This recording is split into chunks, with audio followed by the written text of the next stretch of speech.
The Wind in the Willows, Chapter 6, Mr. Toad. It was a bright morning in the early part of summer. The river had resumed its wonted banks and its accustomed pace, and a hot sun seemed to be pulling everything green and bushy and spiky up out of the earth towards him as if by strings. The mole and the water rat had been up since dawn, very busy on matters connected with boats and the opening of the boating season, painting and varnishing, mending paddles, repairing cushions, hunting for missing boat hooks, and so on, and were finishing breakfast in their little parlor and eagerly discussing their plans for the day, when a heavy knock sounded at the door. "Bother," said the rat, all over egg. "See who it is, Mole, like a good chap, since you've finished." The mole went to attend the summons, and the rat heard him utter a cry of surprise. Then he flung the parlor door open and announced with much importance, "Mr. Badger." This was a wonderful thing indeed, that the badger should pay a formal call on them, or indeed on anybody. He generally had to be caught if you wanted him badly, as he slipped quietly along a hedgerow of an early morning or a late evening, or else hunted up in his own house in the middle of the wood, which was a serious undertaking. The badger strode heavily into the room and stood looking at the two animals with an expression full of seriousness. The rat let his egg spoon fall on the tablecloth and sat open-mouthed. "The hour has come," said the badger at last with great solemnity. "What hour?" asked the rat uneasily, glancing at the clock on the mantelpiece. "Whose hour, you should rather say," replied the badger. "Why, Toad's hour, the hour of Toad. I said I would take him in hand as soon as the winter was well over, and I'm going to take him in hand today." "Toad's hour, of course!" cried the mole delightedly. "Hooray! I remember now. We'll teach him to be a sensible toad." "This very morning," continued the badger, taking an armchair, "as I learnt last night from a trustworthy source, another new and exceptionally powerful motor car will arrive at Toad Hall on approval or return. At this very moment, perhaps, Toad is busy arraying himself in those singularly hideous habiliments so dear to him, which transform him from a comparatively good-looking toad into an object which throws any decent-minded animal that comes across it into a violent fit. We must be up and doing ere it is too late. You two animals will accompany me instantly to Toad Hall, and the work of rescue shall be accomplished." "Right you are," cried the rat, starting up. "We'll rescue the poor unhappy animal. We'll convert him. He'll be the most converted toad that ever was before we've done with him." They set off up the road on their mission of mercy, Badger leading the way. Animals, when in company, walk in a proper and sensible manner, in single file, instead of sprawling all across the road and being of no use or support to each other in case of sudden trouble or danger. They reached the carriage drive of Toad Hall to find, as the badger had anticipated, a shiny new motor car of great size, painted a bright red, Toad's favorite color, in front of the house. As they neared the door it was flung open, and Mr. Toad, arrayed in goggles, cap, gaiters, and enormous overcoat, came swaggering down the steps, drawing on his gauntleted gloves. "Hello! Come on, you fellows!" he cried cheerfully, on catching sight of them. "You're just in time to come with me for a jolly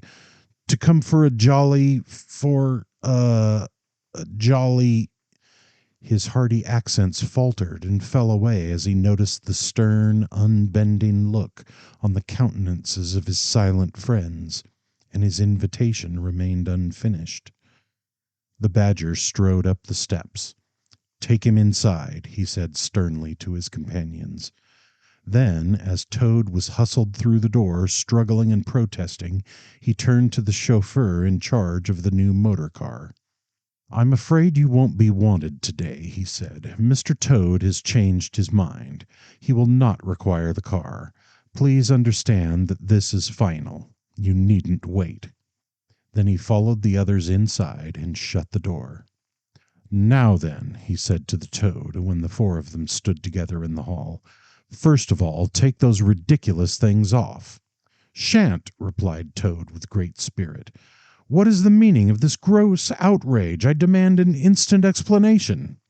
Take them off him, then, you two, ordered the Badger briefly.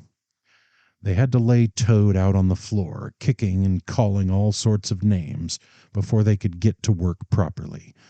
Then the Rat sat on him, and the Mole got his motor clothes off him bit by bit, and they stood him up on his legs again.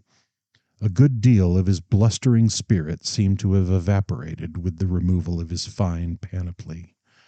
Now that he was merely Toad, and no longer the terror of the highway, he giggled feebly and looked from one to the other appealingly, seeming quite to understand the situation. You knew it must come to this sooner or later, Toad, the Badger explained severely. You've disregarded all the warnings we've given you. You've gone on squandering the money your father left you, and you're getting us animals a bad name in the district by your furious driving and your smashes and your rows with the police. Independence is all very well, but we animals never allow our friends to make fools of themselves beyond a certain limit, and that limit you've reached. Now, you're a good fellow in many respects, and I don't want to be too hard on you. I'll make one more effort to bring you to reason. You will come with me into the smoking room, and there you will hear some facts about yourself, and we'll see whether you come out of that room the same Toad that you went in. He took Toad firmly by the arm, led him into the smoking room, and closed the door behind them. That's no good, said the Rat contemptuously. Talking to Toad'll never cure him. He'll say anything. They made themselves comfortable in armchairs and waited patiently. Through the closed door they could just hear the long continuous drone of the Badger's voice, rising and falling in waves of oratory, and presently they noticed that the sermon began to be punctuated at intervals by long-drawn sobs, evidently proceeding from the bosom of Toad, who was a soft-hearted and affectionate fellow, very easily converted, for the time being, to any point of view. After some 3/4 of an hour the door opened and the Badger reappeared, solemnly leading by the paw a very limp and dejected Toad.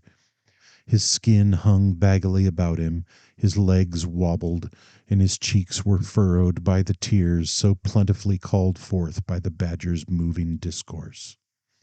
Sit down there, Toad, said the Badger kindly, pointing to a chair. My friends, he went on, I am pleased to inform you that Toad has at last seen the error of his ways.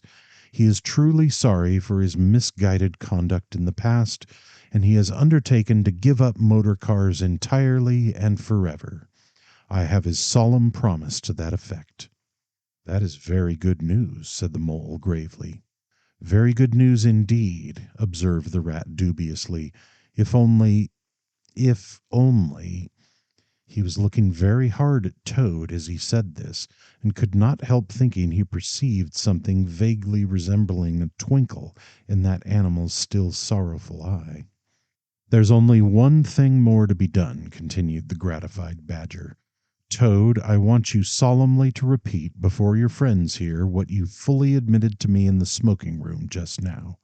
First, you are sorry for what you've done, and you see the folly of it all.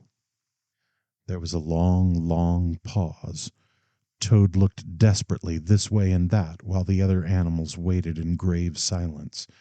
At last he spoke. No, he said, a little sullenly, but stoutly. I'm not sorry, and it wasn't folly at all. It was simply glorious. What? Cried the Badger, greatly scandalized.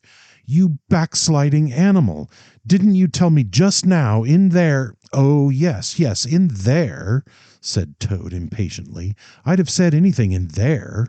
You're so eloquent, dear Badger, and so moving and so convincing, and put all your points so frightfully well. You can do what you like with me in there, and you know it. But I've been searching my mind since and going over things in it, and I find that I'm not a bit sorry or repentant, really. So it's no earthly good saying I am now, is it? Then you don't promise, said the Badger, never to touch a motor car again? "Certainly not," replied Toad emphatically. "On the contrary, I faithfully promise that the very first motor car I see, poop, poop, off I go in it." "Told you so, didn't I?" observed the Rat to the Mole. "Very well, then," said the Badger firmly, rising to his feet. "Since you won't yield to persuasion, we'll try what force can do. I feared it would come to this all along. You've often asked us three to come and stay with you, Toad, in this handsome house of yours. Well, now we're going to. When we've converted you to a proper point of view, we may quit, but not before. Take him upstairs, you two, and lock him up in his bedroom while we arrange matters between ourselves."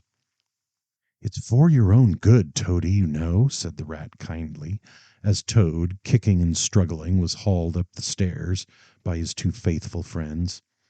"Think what fun we shall all have together, just as we used to, when you've quite got over this painful attack of yours." "We'll take great care of everything for you till you're well, Toad," said the Mole, "and we'll see your money isn't wasted as it has been." "No more of those regrettable incidents with the police, Toad," said the Rat, as they thrust him into his bedroom. "And no more weeks in hospitals being ordered about by female nurses, Toad," added the Mole, turning the key on him.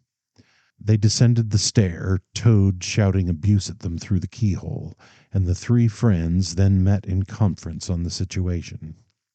"It's going to be a tedious business," said the Badger, sighing. "I've never seen Toad so determined. However, we will see it out. He must never be left an instant unguarded. We shall have to take it in turns to be with him till the poison has worked itself out of his system." They arranged watches accordingly. Each animal took it in turns to sleep in Toad's room at night, and they divided the day up between them. At first, Toad was undoubtedly very trying to his careful guardians. When his violent paroxysms possessed him, he would arrange bedroom chairs in rude resemblance of a motor car, and would crouch on the foremost of them, bent forward and staring fixedly ahead, making uncouth and ghastly noises, till the climax was reached, when, turning a complete somersault, he would lie prostrate amidst the ruins of the chairs, apparently completely satisfied. As time passed, however, these painful seizures grew gradually less frequent, and his friends strove to divert his mind into fresh channels.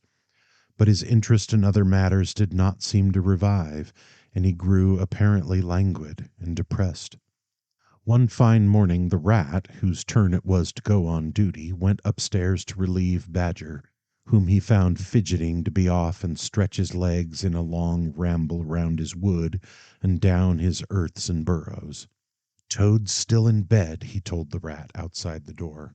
"Can't get much out of him except, 'Oh, leave him alone, he wants nothing, perhaps he'll be better presently, it may pass off in time, don't be unduly anxious,' and so on. Now you look out, Rat. When Toad's quiet and submissive and playing at being the hero of a Sunday school prize, then he's at his artfulest. There's sure to be something up. I know him. Well, now, I must be off."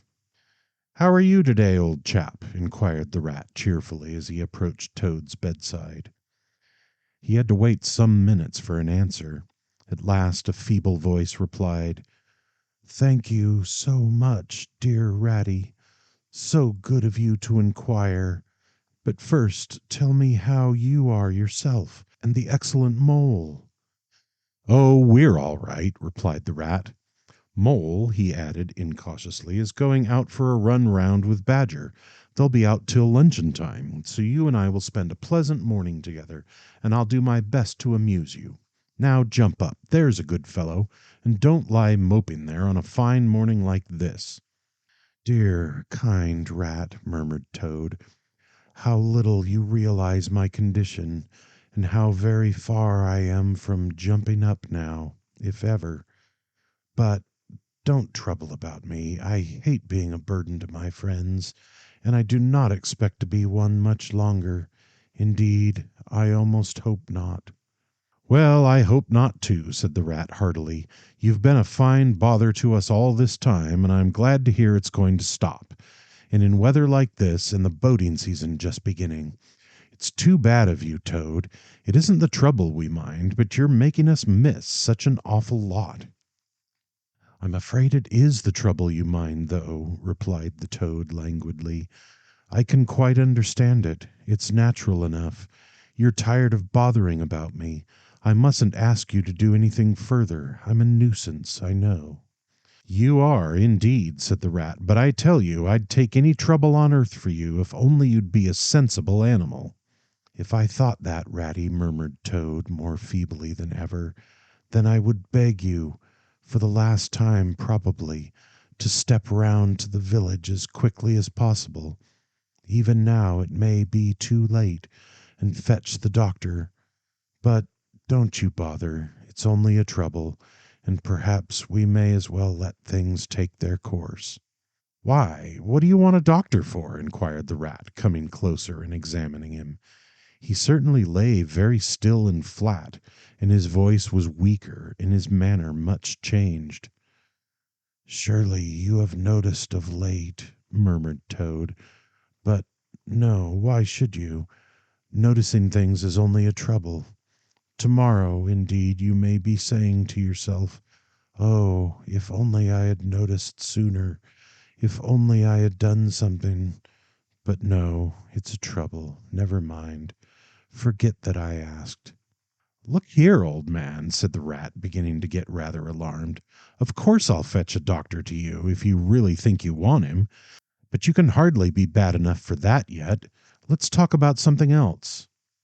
"I fear, dear friend," said Toad with a sad smile, "that talk can do little in a case like this, or doctors either for that matter. Still, one must grasp at the slightest straw.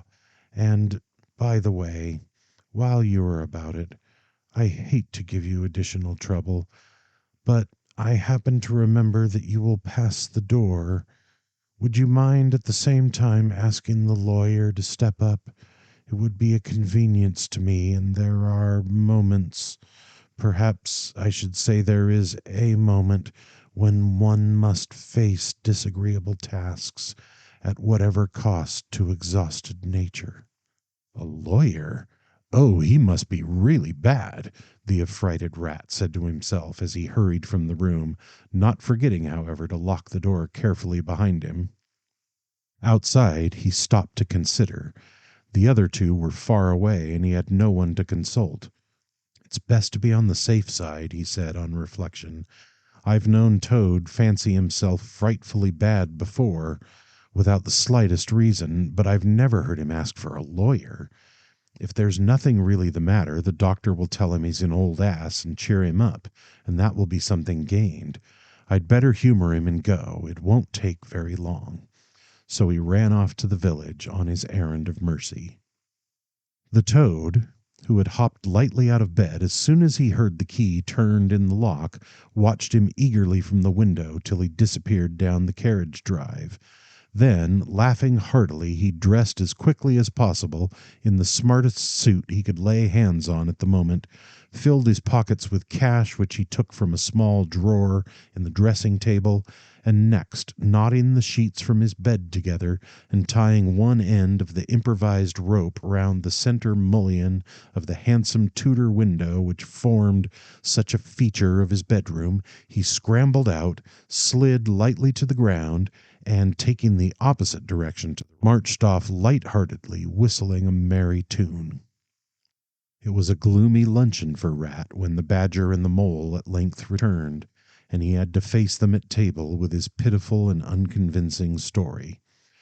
The Badger's caustic, not to say brutal, remarks may be imagined, and therefore passed over, but it was painful to the Rat that even the Mole, though he took his friend's side as far as possible, could not help saying, "You've been a bit of a duffer this time, Ratty.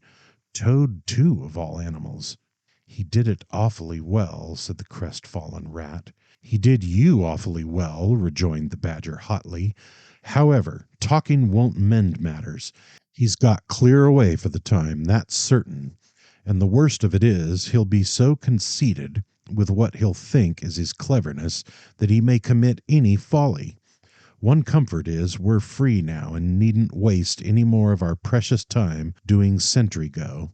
But we'd better continue to sleep at Toad Hall for a while longer. Toad may be brought back at any moment, on a stretcher or between two policemen. So spoke the Badger, not knowing what the future held in store, or how much water and of how turbid a character was to run under bridges before Toad should sit at ease again in his ancestral hall. Meanwhile, Toad, gay and irresponsible, was walking briskly along the high road, some miles from home.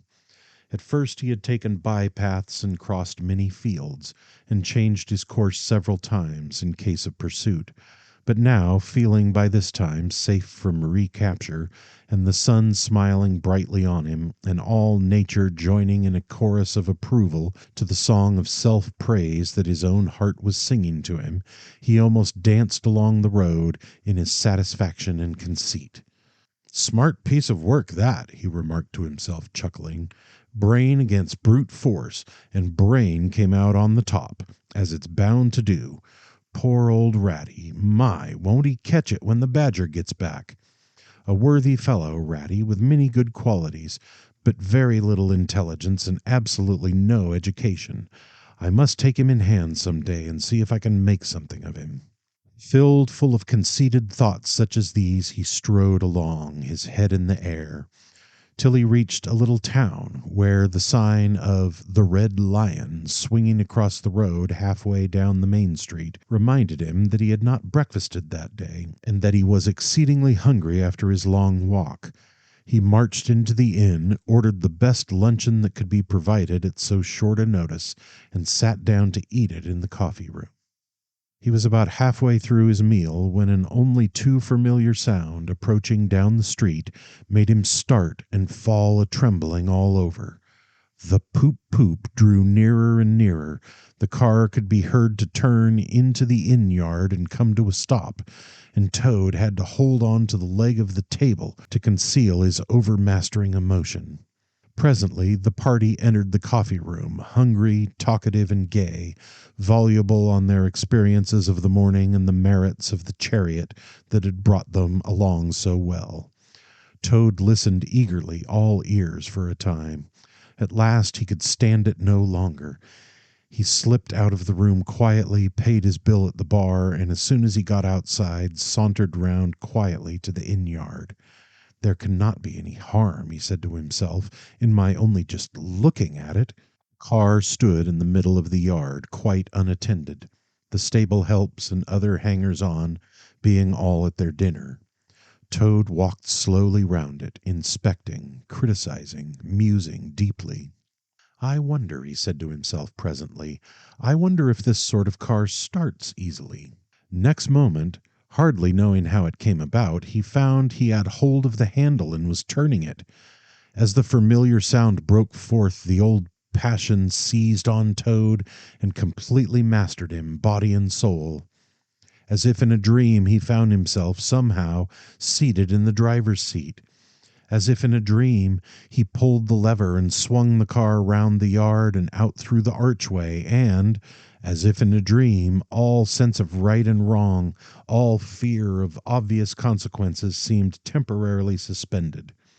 He increased his pace, and as the car devoured the street and leapt forth on the high road through the open country, he was only conscious that he was Toad once more, Toad at his best and highest, Toad the terror, the traffic queller, the lord of the lone trail, before whom all must give way or be smitten into nothingness and everlasting night. He chanted as he flew, and the car responded with sonorous drone. The miles were eaten up under him as he sped he knew not whither, fulfilling his instincts, living his hour, reckless of what might come to him. "To my mind," observed the chairman of the bench of magistrates cheerfully, "the only difficulty that presents itself in this otherwise very clear case is, how can we possibly make it sufficiently hot for the incorrigible rogue and hardened ruffian whom we see cowering in the dock before us?